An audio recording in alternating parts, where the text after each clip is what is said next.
Nick? Nick? The moment I heard my son's voice on the phone, he called him Dad.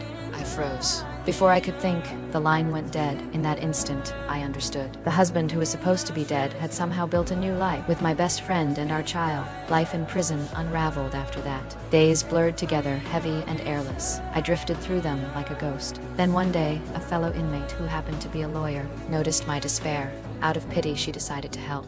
She told me that the same case couldn't be tried twice. Her words lit a spark of hope. I thought I'd lost forever. I started training my body, rebuilding my mind, planning silently for what I would do once I got out. Rain or shine, I never stopped. My discipline paid off. I was granted early parole.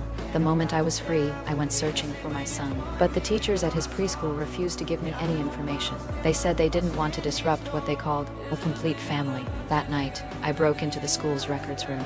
I combed through the files until I found my friend's social security number. Using it, I traced her address through a car registration system. I drove there, my mind a storm of revenge. But when the door opened, it wasn't her. It was a stranger. The new tenant told me they had moved away long ago. As I stood there in confusion, an elderly woman, watering her plants nearby, overheard our conversation. She said my friend had died years ago in an accident. My husband and son had been away that day. By sheer chance, they survived. I couldn't move. The only clue left was a small obituary in an old newspaper. In one corner was a drawing, a piece my husband had created. His name was written beneath it. Following that signature, I found where he might be. A few days later, I learned that he would be attending a private gathering at an art museum.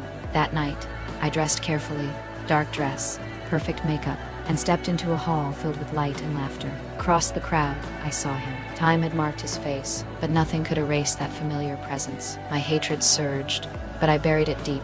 For my son's sake, I had to stay calm. When the event ended, I finally had my chance. He agreed to meet me at the cemetery.